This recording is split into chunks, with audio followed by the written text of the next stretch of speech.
성경은 약속의 책입니다.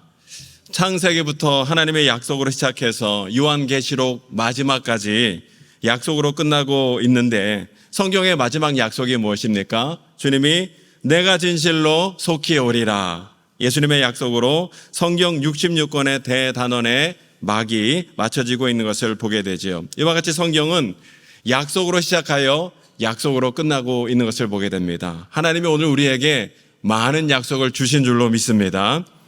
나와 같은 죄인을 구원해 주실 뿐만 아니라 하나님이 나에게 주신 많은 약속들, 축복의 약속, 형통의 약속, 회복의 약속, 승리의 약속, 이 많은 약속들을 감사드리는 가운데 하루속히 그 모든 약속들이 내 삶 가운데 온전히 이루어지기를 기대하는 마음으로 우리는 하루하루 기쁨으로 살아가고 있지요. 그런데 우리가 하나님 주신 이 약속들을 기대하는 마음으로 기쁨으로 살아가고 있는 것 너무나 중요하지만 한 가지 우리가 잊지 말아야 될 것이 하나 있으니 그것이 무엇이냐면 하나님이 주신 모든 약속들에는 반드시 이행 조항이 있다는 사실이에요. 무슨 말씀입니까? 하나님 약속들은 우리가 가만히 앉아서 감나무 밑에서 감 떨어지듯 가만히 앉아 있으면 저절로 이루어지는 것이 아니라 반드시 치러야 하는 대가가 그 약속 가운데 동반되어 있는 것이 하나님의 약속이라는 거예요. 즉 하나님 약속은 그 약속을 받은 자의 책임적인 태도와 응당한 반응이 반드시 있어야만 성취되는 것이 하나님의 약속이라는 것이죠. 여러분, 하나님께서 맨 처음 아담과 하와에게 어떤 약속을 주셨습니까? 생육하고 번성하고 충만하여 이 땅을 다스리는 주관자가 되어라. 주관자가 되라는 약속을 주셨고요. 또한 영생을 약속해 주셨어요. 그런데 하나님의 그 약속 가운데는 이행 조항이 있었지요. 무엇입니까? 동산의 모든 열매는 너희가 먹어도 되지만 중앙에 있는 선과 악을 알게 하는 열매만큼은 먹어서는 안 된다라는 계약 조항이 있었어요. 그리고 그것을 어길지에는 그 약속은 파기된다는 거예요.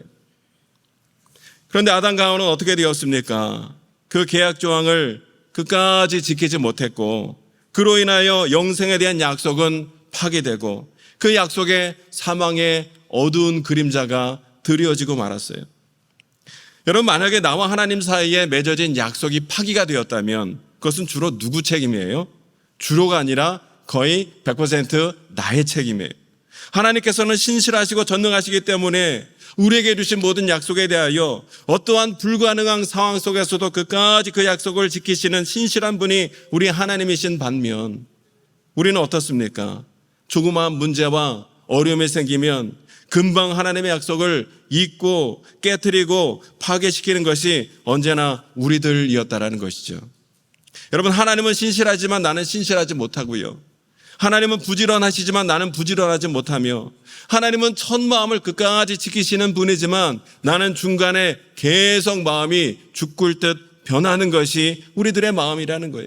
하나님은 기준을 따르시지만 우리는 기분을 따르기에 늘 우리는 약속을 파기하고 무효화시키는 것은 언제나 나였다는 것이지요. 하나님께서 이스라엘 백성들에게 가나안 땅이라는 축복의 약속을 주시겠노라 약속을 주셨습니다.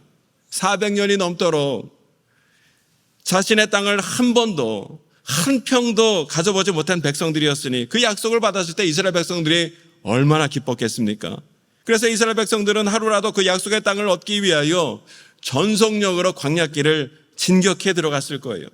그런데 여러분, 얼마 되지 않아서 하나님께서는 그들의 조급한 발걸음을 멈추시고 계약서 하나를 내미셨으니 그 계약이 바로 십계명이었다는 거예요. 그런데 여러분, 십계명 안에는 가나안 땅이라는 말이 한자도 기록되어 있지 않았고 오직 10가지 세부 사항이 기록되어져 있었다는 것이죠. 그 10가지 세부 사항 안에는 축복의 땅의 영원한 주인이 되기 위하여 이스라엘 백성들이 반드시 지키고 행해야 될 대가들이 그 안에 기록되어 있었는데 그것이 바로 십계명이었고 이스라엘 백성들이 이 십계명을 얼마나 신실하게 지켰는가 그렇지 못했느냐에 따라서 이스라엘 백성들의 약속의 성취 유무와 그들 역사의 흥망성쇠가 좌우됐던 것을 우리가 잘 알고 있어요. 그런 의미에서 오늘 본문의 말씀은요, 하나님께로부터 약속을 받은 자가 그 약속을 이루기 위하여 성취하기 위하여 어떠한 대가를 치루었는가, 이것이 실제적으로 정확하게 기록되어져 있는 것을 보게 되지요. 그래서 오늘 우리는 이 본문의 말씀을 함께 살펴보는 가운데 오늘 내가 하나님께 받은 약속들이 어떤 것들이 있는가 한번 헤아려 보고요, 그 약속을 성취하기 위해 필요한 세부 조항들은 무엇인가 다시 한번 우리가 점검해 보고요, 그리고 그 약속과 관련된 계약 조항, 이항 조항들을 내가 신실하게 지키고 있는지, 아니면 혹여나 잊어버리고 빠뜨리거나 불이행하고 있는 것은 없는지 함께 살펴보는 가운데 하나님께서 나에게 주신 약속들이 파기됨 없이 굳건하고 든든하게 성취되어져 가는 은혜가 저와 여러분 모두에게 있게 되시기를 주님의 이름으로 축원합니다.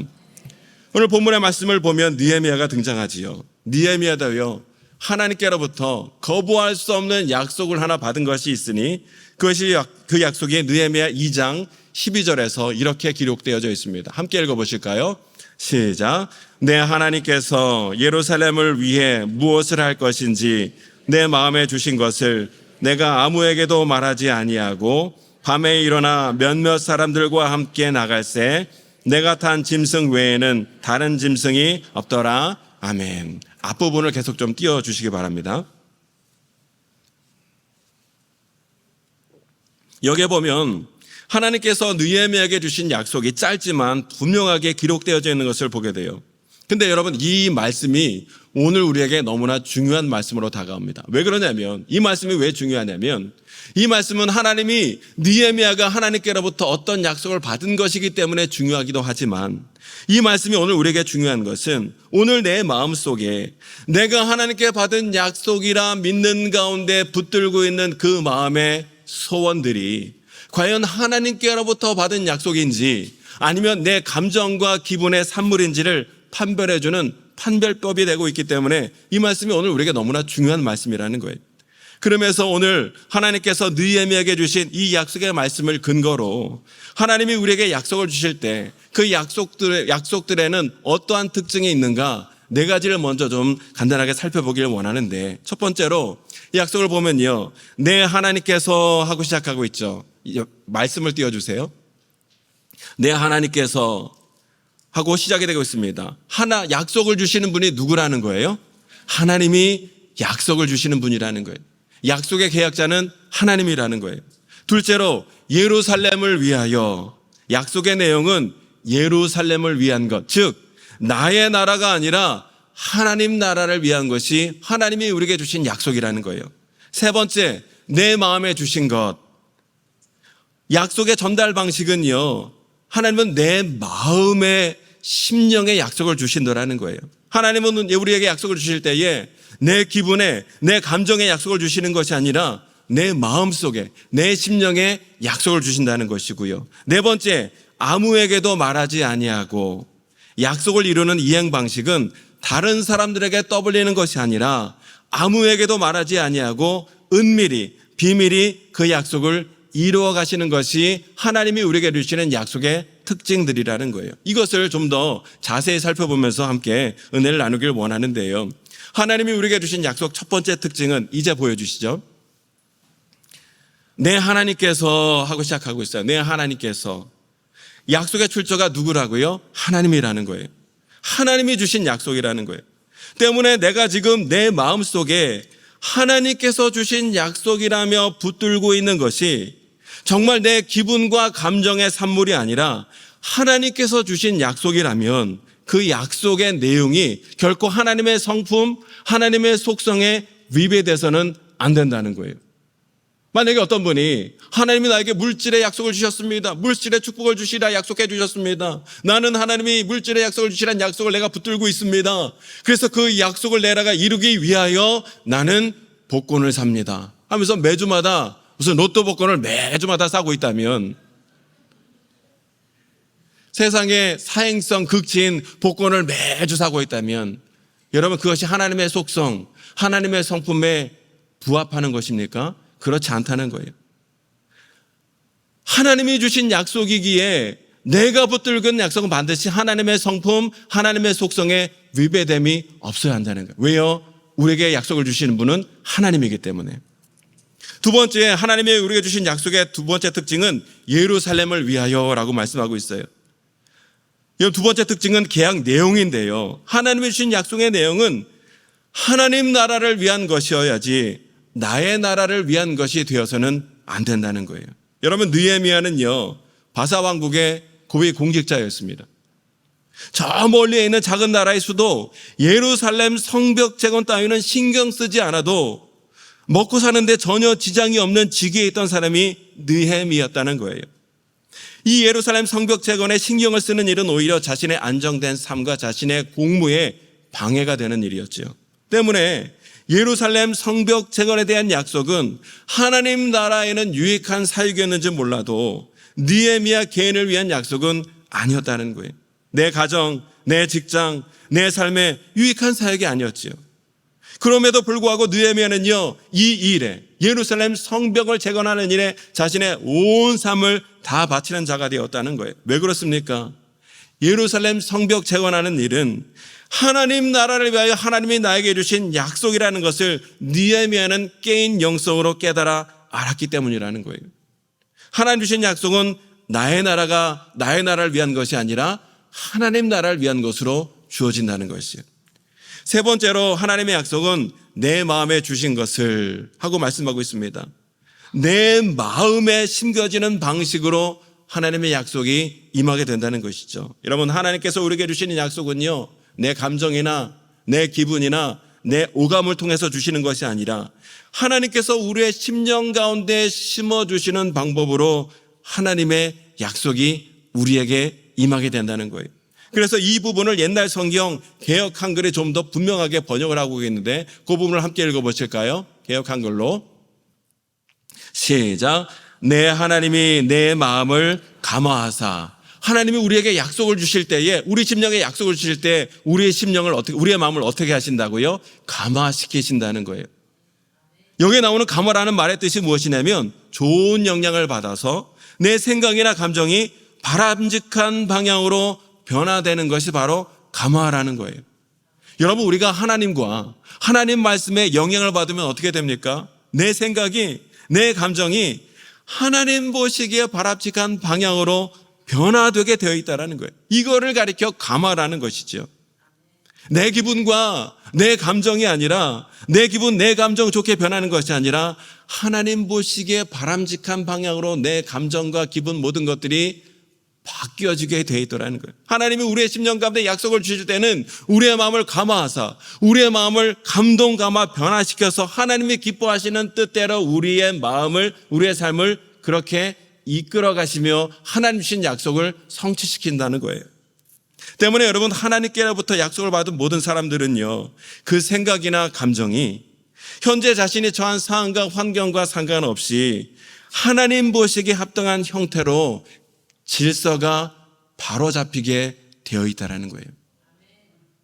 하나님의 약속을 받은 자는 무질서한 것이 아니라 하나님께로부터 약속을 받고 말씀을 받은 자는 하나님 보시기에 합당한 삶의 모습으로 질서가 새롭게 잡혀지게 돼 있다는 것이죠. 그래서 그것을 사도 바울도 그러한 영적 과정을 로마서 12장 2절에서 이렇게 우리가 잘 아는 말씀인데 함께 읽어보시겠습니다. 시작. 너희는 이 세대를 본받지 말고 오직 마음을 새롭게 함으로 변화를 받아. 아멘. 여기서 나오는 변화가 바로 감화라는 거예요. 하나님의 영이 임하고 성령이 임하고 하나님의 말씀과 약속이 임한 자는 이 세대를 결코 본받지 아니하고 하나님께서 보시기에 합당한 상태로 마음의 변화를 받아 그렇게 삶이 움직이게 되어 있다는 사실이에요.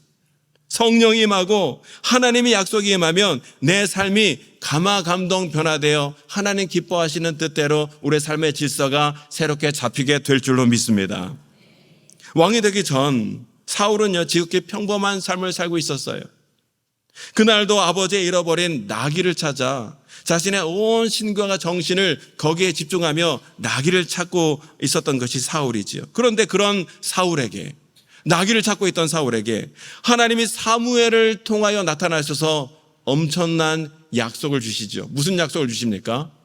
내가 너를 이스라엘의 왕으로 세우리라는 거예요. 이스라엘의 일대 왕으로 사울을 세우리라 엄청난 약속을 주셨으니 사울이 여러분 그 약속을 받고 얼마나 여러분 어리벙벙했겠습니까? 충격을 받았을 거예요.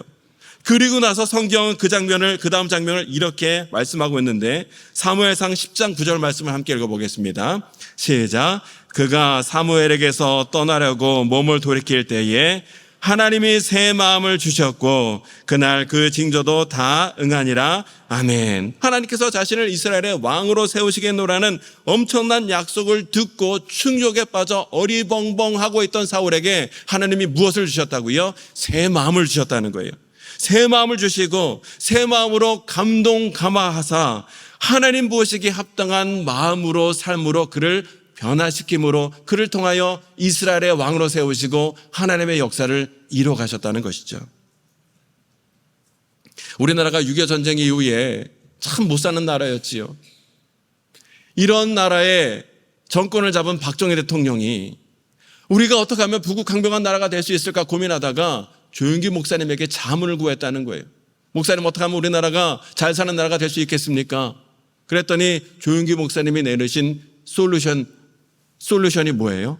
무슨 운동을 하라? 새마을 운동을 하라라고 우리가 알고 있지요. 근데 원래 새마을 운동이 아니라 새마음 운동이라는 거예요. 새마음 운동을 해야 된다는 거예요. 새마음 운동을 해야 우리가 새로워져서 부국강병한 나라가 될 수 있으니 새마음 운동을 하십시오라고 얘기를 했다는 거예요. 그러니까 박정희 대통령이 새마음 운동 하기에는 좀 뭐하니까 새마을 운동 시작을 해서 새벽종이 울렸네 그러면서 우리나라가 부국강병한 나라가 될 수 있는 단초가 바로 새마음 운동. 하나님이 우리나라 가난하고 못 살고 있던 우리 국민에게 은혜와 긍휼을 베푸사 모든 마을과 모든 백성들에게 새마음을 부어주사 우리나라가 이렇게 부국강병한 나라가 될 수 있도록 인도하여 주신 줄로 믿습니다. 새 마음을 주셔서 새 일을 행하신다는 거예요. 이와 같이 하나님의 약속은 생존과 일상생활에만 집중했던 내 마음, 쉽게 흔들리고 어수선한 채로 살아가는 내 마음, 분노와 슬픔, 또 탄식과 절망과 낙심으로 가득 차 있던 내 마음을 하나님 보시기에 합당한 마음으로 감동 감화시키고 변화시키는 가운데 하나님의 약속을 우리에게 주신다는 사실이에요. 때문에 여러분, 나는 하나님께 이러한 약속을 받았습니다 라고 고백하고 있음에도 불구하고 여전히 내 삶이 어수선하다든지, 여전히 내 삶이 분주한다든지, 여전히 내 삶에 어떤 질서가 잡히지 않은 채 아무런 감동, 감화, 변화 없이 살아가고 있다면 나는 하나님의 약속을 붙들고 있는 자가 아니라 내 감정, 내 상황, 내 기분에 따라 좌우되며 살아가는 자다라고 말해도 크게 틀리지 않다라는 거예요. 하나님의 약속은 내 심령에 이와 같이 감동, 감화하는 방식으로 임하사 변화시키며 주의 약속을 주시더라는 것이죠. 마지막으로 하나님의 약속은 아무에게도 말하지 아니하고 라고 말씀하겠습니다. 하나님의 약속은 우리에게 아무에게도 말하지 않는 신비하고 비밀한 형태로 우리에게 약속을 주시더라는 거예요. 여러분, 동정녀 마리아가 아이를 잉태했을 때, 예수님을 잉태했을 때 그녀는요, 그 상황을 동네 사람 그 누구에도 그것을 말할 수가 없었어요. 왜냐하면 그것은 하나님과 나만이 알고 있는, 아무에게도 말할 수도 없고 말해서도 아니 되는 신비하고 비밀한 어떤 약속이기 때문에 그렇다는 거예요. 느헤미야도요, 성벽 재건에 대한 약속을 받은 그날 주변에 이 사실을 소문을 내거나 동료 관리들에게 결코 떠벌리거나 자랑하지 않았어요. 아무에게도 이 사실을 말하지 않은 채 홀로 고독하게 하나님 약속을 이루기 위한 준비를 그가 시작했던 것을 보게 됩니다. 이와 같이 하나님의 약속은 신비하고 비밀스럽게 우리에게 임하게 되더라는 것이죠. 오늘 저와 여러분들도 나는 하나님께 받은 약속들이 있어 라고 생각하는 가운데 내가 소중히 붙들고 있는 어떤 마음의 소원들이 있다면 오늘 느헤미야가 하나님께 받은 이 약속의 말씀, 이 약속의 특징 4가지 방식을 떠올리는 가운데 그것이 정말 내가 하나님께 받은 약속인지를 다시 한번 점검해보고 이게 하나님께로부터 받은 약속이 분명하다면 더욱더 그 약속들을 든든히 붙드는 가운데 하나님의 은혜와 도우심으로 굳건하게 그 모든 약속들을 성취해 나가는 은혜가 저와 여러분 모두에게 있게 되시기를 주님의 이름으로 축원합니다. 그렇다면 느헤미야는 이렇게 하나님께로부터 받은 약속들을 어떻게 성취해 나가는가? 이 성취해 나가기 위해 느헤미야가 치른 대가가 무엇인가, 그것을 세 가지로 좀 살펴보면서 더 깊은 은혜를 나누길 원하는데, 느헤미야가 하나님께로부터 받은 약속을 이루기 위하여 그가 치른 대가가 무엇인가? 첫 번째는요, 고독이라는 대가를 치렀어요. 고독이 돼 거룩한 고독이더라고요. 여러분, 제가 느헤미야서를 이렇게 말씀을 준비하면서 쭉 읽어보니까 느헤미야는요, 성벽 재건을 준비하기 위하여 무려 4개월 동안 금식하며 기도했다는 것을 발견했어요. 성경 느헤미야 1장에는 며칠 동안 금식했다라고 말씀하고 있지만 2장을 연이어서 살펴보면 기슬레월부터 니산월까지 4개월 동안 그가 금식하며 기도했다는 것을 발견할 수 있는 거예요.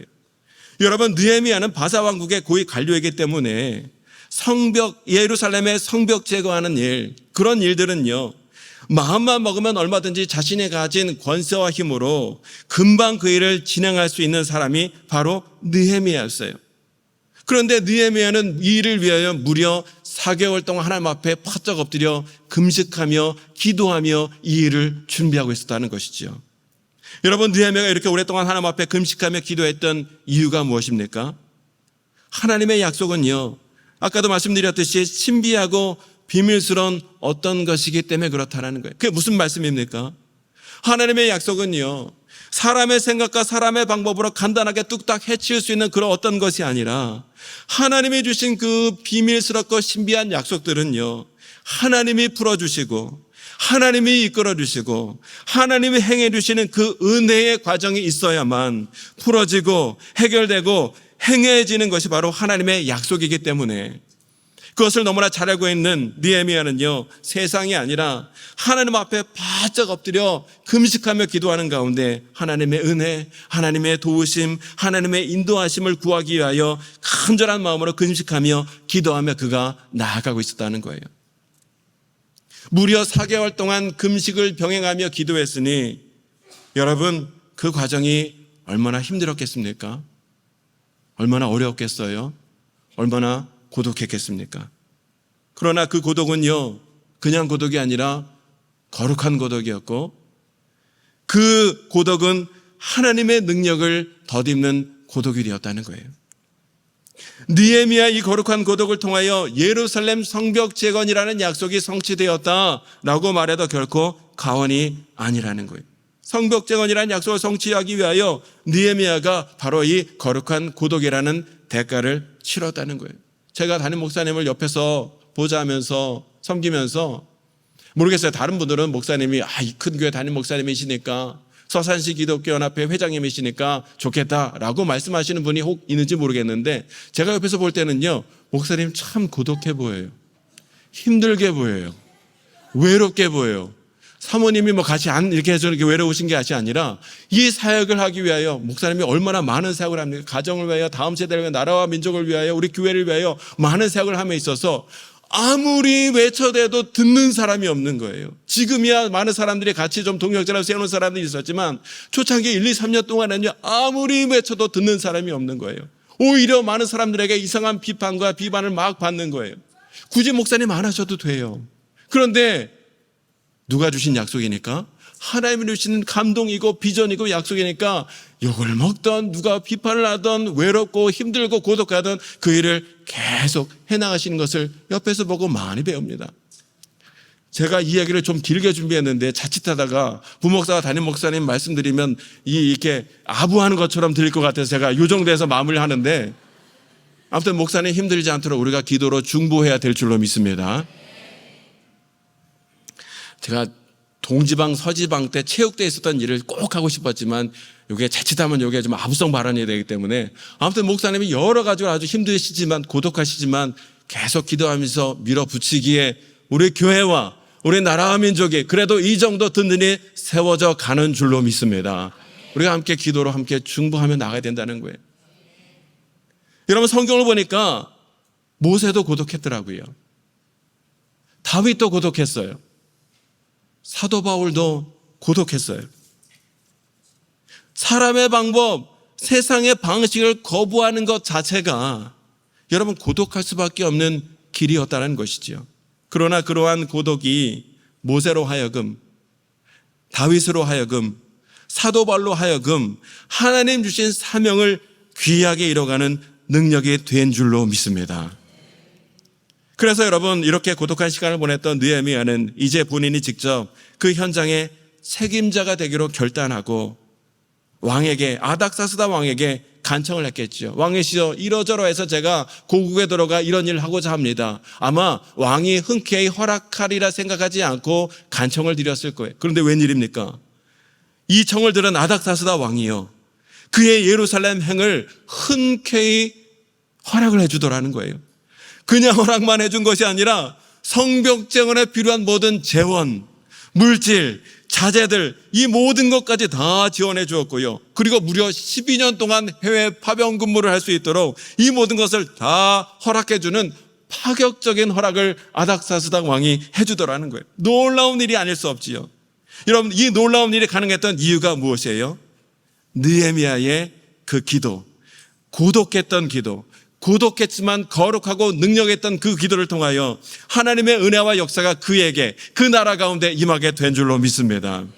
오늘 저와 여러분들도 주님의 일을 감당함에 있어서 세상과 사람 바라보는 것이 아니라 때로는 세상적으로 고독하게 느껴진다 할지라도 오직 하나님만 바라보며 간절히 기도하며 나갈 때, 그러한 거룩한 고독들을 이루며 나갈 때 하나님의 은혜와 도우심 가운데 그 모든 약속들을 능력 있게 성취하는 기쁨이 반드시 있게 될 줄로 믿습니다. 약속을 성취하기 위해 느헤미야가 치렀던 두 번째 대가는요, 영적 공격을 그가 계속 받았어요. 특별히 사단마귀의 영적 공격이 계속 있었습니다.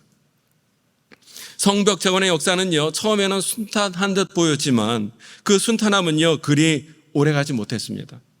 느헤미야서를 쭉 읽어보면요, 2장부터 하나님의 약속이 여러 가지 형태로 방해받고 또 중단되어지고 또 공격받고 있는 것을 발견하게 되지요. 하나님의 약속이 그렇습니다.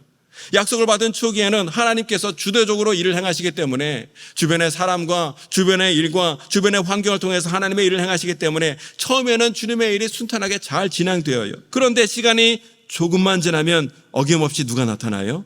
회방꾼이 나타나는 거예요. 방해하는 세력이 꼭 있는 거예요. 전혀 예측하지 못했던 사람과 일과 사건을 통하여 하나님의 역사가 방해되는 장애물이 반드시 나타나게 되더라는 거예요. 뿐만 아니라 여러분, 함께 사역하는 내부에서도 나를 음해하고 나를 넘어뜨리고 나를 모함하는 사람이 꼭 나타나기 마련이라는 거예요. 이런 외부의 적보다 더 힘들고 어려운 것이 뭐예요? 내부의 적이 더 뼈아프다는 거예요. 오늘 본문의 말씀 보면 느헤미야가 이 온갖 주변의 방해와 공격에도 불구하고 성벽 재건의 역사를 거의 다 마무리하고 있을 때쯤 갑자기 스마야라는 내부의 적이 나타났습니다. 스마야는 유대인이에요. 제사장의 아들이고 그도 제사장이었어요. 그리고 결정적으로 스마야는 느헤미야의 영적인 자문을 맡는 영적 멘토였습니다. 그런데 그런 스마야가 이 느헤미야를 방해하고 배신하고 넘어뜨리고 내부 분열을 조장하리라고는 그 누구도 상상하지 못했다는 거예요. 산발락과 도비야는 그래도 이해가 됩니다. 이름부터가 벌써 심상치 않습니까? 산발락과 도비야, 이방인들이었어요. 그러한 이방인들이 느헤미야의 성벽 재건의 역사를 방해했던 것은 우리가 얼마든지 100번 양보를 하여 이해할 수 있겠죠. 그러나 느헤미야의 영적 멘토였던 유대인 제사장이었던 스마야가 느헤미야를 배신하고 내부 분열을 조장했다는 것은 느헤미야에게 너무나 뼈아프고 충격적인 일이었다는 거예요. 스마야가 여러분 어떻게 배신을 합니까? 오늘 보면 10절의 말씀을 보면 스마야는 느헤미야에게 일반인이 절대로 들어가서는 안 되는 성소 외소로 몸을 좀 피신하라. 지금 오늘 밤에 반드시 적이 나타나서 당신을 해할 것이 분명하니 성전 외소로 들어가 몸을 숨기십시오. 그러면 안전할 것입니다. 라고 조언을 하는 거예요. 그런데 여러분, 이게 덫이었어요. 함정이었어요. 만약 느헤미야가 이 말을 듣고 성전 외소로 들어가면 어떻게 됩니까? 어떠한 이유든 상관없이 느헤미야는 꼼짝없이 성전 침범죄, 성전 모독죄로 처벌당할 수밖에 없는 그런 상황이었다는 거예요. 그것을 노리고 스마야가 느헤미야를 성전 외소로 몸을 피하라 그렇게 유인했던 것이에요. 그러나 여러분, 다행히도 느헤미야는 4개월의 금식을 병하는 기도로 그의 영적 분별력이 충만해져 있었기 때문에 이것이 계략이다라는 것을 그가 금방 깨달을 수 있었고, 그 덕분에 느헤미야는 이 위기에서 벗어날 수가 있었다는 거예요. 그것을 느헤미야 6장 12절 13절에서 이렇게 기록하고 있는데, 함께 다시 한번 읽어보실까요? 시작. 깨달은즉 그는 하나님께서 보내신 바가 아니라 도비아와 산발렛에게 뇌물을 받고 내게 이런 예언을 함이라. 그들이 뇌물을 준 까닭은 나를 두렵게 하고 이렇게 함으로 범죄하게 하고 악한 말을 지어 나를 비방하려 함이었느니라. 아멘. 숱한 유혹과 대적의 계략을 지혜롭게 대처해 왔지만 이 스마야가 꾸민 이 함정만큼은 느헤미야조차도 깜빡 속을 수밖에 없었던 너무나 그럴싸한 유혹이었어요. 정말 여러분, 만일 이 순간에 느헤미야가 성벽 재건이 이제 거의 마무리되어 가고 있으니까 이쯤 되면 좀 영적 긴장감을 좀 늦춰도 되겠지 라고 여러분 방심했더라면, 영적 긴장감을 조금이라도 놓았더라면 느헤미야는요, 성벽 재건의 마무리 단계에서 꼼짝없이 걸려 넘어지고 말았을 거라는 거예요. 여러분, 이것이 사단마귀의 계략입니다.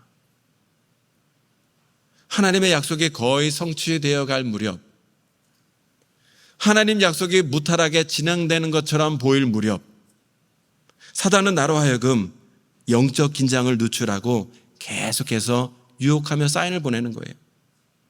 이제 거의 다 됐으니, 잘 돌아가고 있으니 그만 힘써도 돼. 이젠 분위기에 맡기고 그렇게 기도하지 않아도 돼.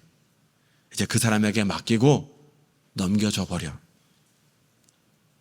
사단마귀는 나의 영적 긴장감을 느슨하게 해놓고 만들어 놓고는 누구를 통해서? 나와 가장 친한 자, 나와 가장 가까이 있는 자, 심지어 나와 하나님의 은혜와 말씀을 함께 나누었던 동력자를 통하여 나를 꼼짝없이 걸려 넘어뜨리게 만들더라는 거예요. 여러분, 삼손은 블레셋 군대와 블레셋 군대의 장수에게 한 번도 무릎을 꿇은 일이 없어요. 그게 삼손이었어요. 그랬던 삼손이 언제 넘어갔습니까? 누구에게 넘어졌습니까? 여자친구 들릴라. 여자친구 들릴라의 그 한마디. 오빠, 죄송합니다. 오빠, 어디서 그 힘이 나오는 거야? 말해줘, 오빠. 제가 말하니까 여러분 지금 약간 기분이 안 좋으시지만, 이쁜 여자가 이렇게 얘기를 하니까 남자가 넘어가는 거예요. 이 오빠 한마디에. 삼손은 여지없이 너무나 허탈하게, 너무나 비참하게 무너지고 마는 거예요. 여러분의 친한 가족이 때로 이렇게 말합니다. 여보, 꼭 그렇게 해야 돼? 됐잖아 이제. 아빠, 우리가 이렇게까지 헌신해야 돼요? 우리는 맨날 캠핑을 안 가고 맨날 교회 무슨 세미나만 가고 친구들은 캠핑 간다는데 우리는 맨날 교회에서 무슨 교캉스인가 뭔가 그런 것만 하고 있으니. 엄마, 꼭 그렇게 기도해야 돼요? 많이 했잖아요 이제. 나와 가장 가까이 있는 사람이, 나와 가장 가까이 있는 사람의 그 친밀한 호칭이 나를 무너뜨리더라는 거예요. 그렇다 우리 가족이 대적이라는 것이 아니라 사단마귀는 언제나 나에게 가까운 사람을 통해서, 친밀함을 통해서 나를 무너뜨리고 한다는 것이. 여러분, 예수님도 예수님에게 예수님 결코 십자가를 져서는 아니되옵니다 라고 말했던 것은 여러분 베드로였다는 거예요. 빌라도가 그것을 얘기한 것이 아니라 가장 가까이 있던 베드로가 그런 말을 했더라는 거예요. 느헤미야가 만난 내부 배신자는 스마야뿐만 아니라 여러분 또 있었습니다. 14절의 말씀 함께 읽어보실까요? 14절 시작. 내 하나님이여, 도비아와 산발락과 여선지 노아다와 그 남은 선지자들 곧 나를 두렵게 하고자 한 자들의 소행을 기억하옵소서 하였노라. 아멘. 노아다는요, 선지자였어요. 유대 여자였습니다. 그리고 그 남은 선지자들도 이스라엘 사람들이었어요. 이처럼 도비아와 산발랏에게 뇌물로 매수당한 내부인이 스마야 외에도 이렇게 많은 사람들이 또 있었으니 여러분, 느헤미야가 얼마나 힘들고 어려웠겠냐는 것이에요. 그러니까 가룟 유다를 은 30에 매수하여 예수님을 공격했던 이 사단 마귀가 이 느헤미야 시대에도 버젓이 활개를 치는 가운데 내부에 있던 사람을 통하여 성취되어 가던 하나님의 약속을 여지없이 무너뜨리고자 계속해서 공격했다는 거예요. 여러분, 외부 공격도 모자라 내부에서 가장 믿었던 사람들이 자신을 배신하여 이루어져가는, 성취되어가는 하나님의 약속을 무너뜨리려 하고 있으니 여러분, 느헤미야 입장에서 이것이 얼마나 허망하고 허탈하고 어처구니 없고 힘든 일이었겠냐는 것이지요. 모세가 시내산에서 고독하게 40일을 보내며 하나님께 말씀을 받을 때 저 산 밑에서는 무슨 일이 벌어졌습니까?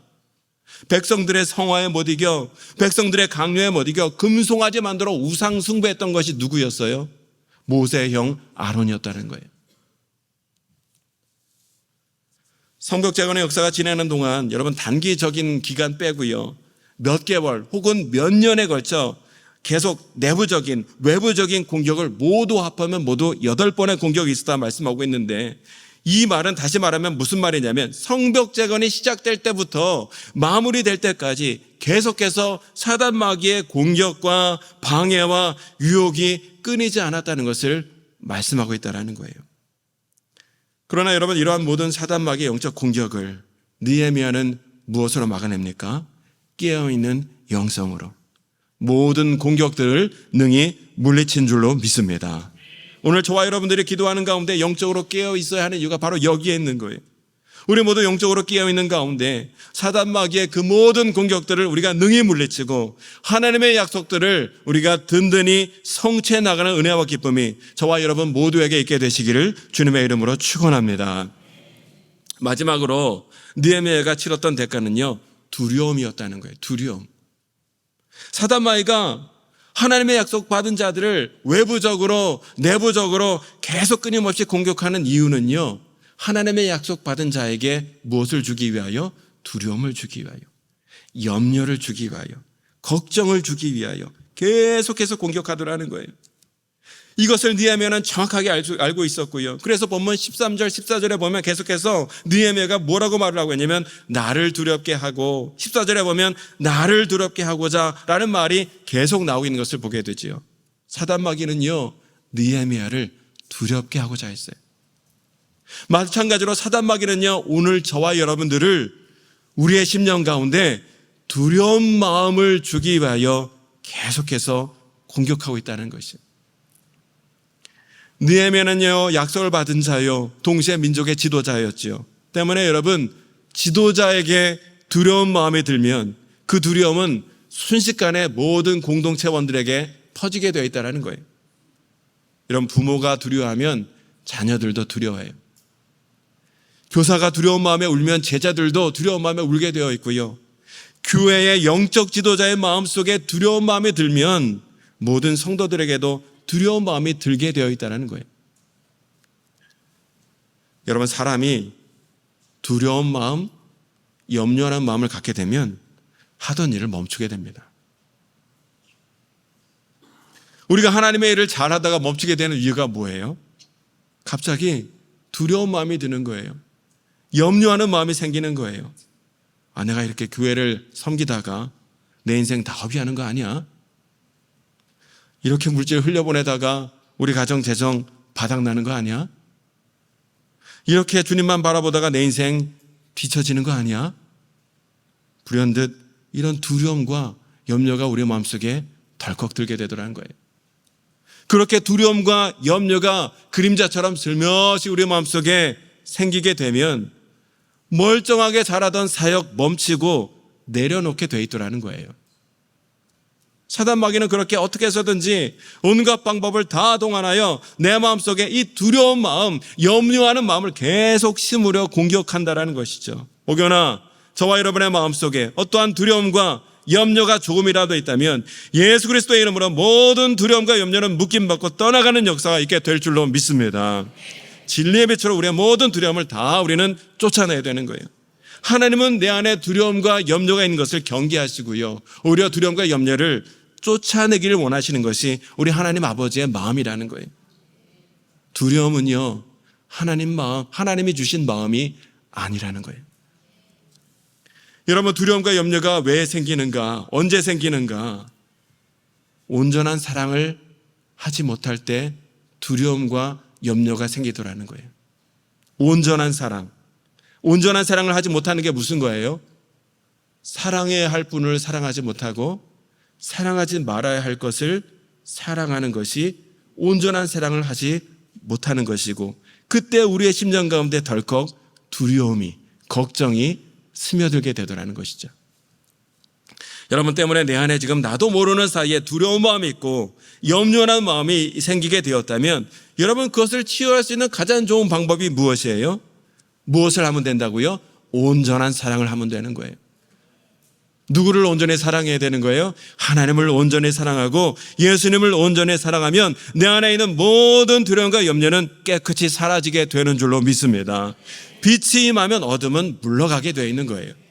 이것을 사도 요한은 요한일서 4장 18절 상반절에서 이렇게 말씀하고 있는데, 함께 읽겠습니다. 시작. 사랑 안에 두려움이 없고 온전한 사랑이 두려움을 내쫓나니. 아멘. 느헤미야는요, 사단마귀가 심어주려는 온갖 두려움을 오직 하나님 한 분만을 사랑하는 신실한 마음으로 모든 방해 공격을 이겨내고 마침내 성벽 재건이라는 하나님 주신 약속을 성취하게 되었다는 거예요. 오늘 저와 여러분들에게도 하나님 주신 많은 약속들이 우리에게 있는 줄로 믿습니다. 구원받은 성도들에게는요, 반드시 하나님 주신 약속이 있기 마련인 거예요. 하나님께서 주신 약속이기 때문에 하나님은 반드시 나를 통하여 그 모든 약속들을 신실히 이루시기를 원한다는 것이죠. 그러나 하나님은 나를 통하여 그 모든 약속들을 이루실 때에 내가 응당한 대가를 치르기를 원하신다라는 사실을 오늘 우리가 말씀을 통해서 깨닫게 됩니다. 약속을 성취하게 하여 느헤미야가 했던 거룩한 고독의 대가를 치르기를 원하고, 사단마귀의 이 모든 공격을 깨어있는 영성으로 이겨내길 원하고, 무익한 것을 사랑하지 아니하고 온전히 하나님을 사랑함으로 두려움을 이겨내는 것이 하나님이 우리에게 주신 약속을 성취하는 귀한 영적 비결이 된다라는 사실을 우리가 다시 한번 깨닫게 됩니다. 말씀을 마치겠습니다. 미국의 러셀 카터라는 분이 있는데, 미 육군 사관학교를 수석으로 졸업한 후에 사관학교 학생들을 가르치는 교수로 역임을 했고요. 38세의 나이에는 신학교에 들어가 감리교 목사님이 되셨대요. 그리고 은퇴 이후에는 질병으로 고통당하는 사람들을 위해 노년의 의대에 들어가 의사가 되어서 환자들에게 복음을 전하며 그들의 아픈 몸을 치유해주는 명의 전도사가 되었다는 거예요. 어떻게 그가 이러한 열정적이고 헌신적인 인생을 살 수 있었는가? 주변 사람들이 물어봤을 때 그분이 뭐라고 대답을 했냐면, 나는 늘 하나님의 약속의 말씀을 붙들었고 약속의 말씀 위에서 살았습니다. 하나님의 약속의 말씀은 결코 쇠하지 않는 영원한 약속의 말씀이기 때문입니다 라고 이야기를 했다는 거예요. 약속의 말씀을 붙들고 약속의 말씀 위에 살았기에 그 귀한 사역들을 그가 감당할 수 있었더라는 것이죠. 그가 이 하나님의 약속의 말씀을 붙들고 사는 것이 얼마나 중요한 것인가를 찬송가로 만들었는데, 그것이 바로 546장이에요. 이따 우리가 헌금송 때 부르실 찬송이에요. 거기 보니까 2절에 이렇게 나와 있습니다. 주님 약속하신 말씀 위에서 세상 염려 내게 엄습할 때에 용감하게 힘써 싸워 이기며 약속 믿고 굳게 서리라. 아멘. 이 찬송에 보면요, 모두 10번의 약속의 말씀이 나오고 있는데, 오늘 저와 여러분들도 하나님께서 주신 약속의 말씀을 믿음으로 단단히 붙들고 굳게 그 약속 위에 서 있을 뿐만 아니라 하나님 약속을 믿음과 사랑과 성령 하나님의 도우심으로 온전히 성취해가는 가운데 하나님께 영광 돌리고 하나님의 놀라운 은혜를 풍성히 누리며 기쁨으로 소망 가운데 살아가시는 저와 여러분 모두가 될 수 있게 되시기를 주님의 이름으로 축원합니다. 기도하겠습니다. 하나님, 믿음이 연약하여 하나님께서 우리에게 많은 약속의 말씀을 주셨음에도 불구하고 세상 염려, 엄습할 때가 많은 삶을 우리가 살아가고 있는 것을 불쌍히 여겨 주시옵소서.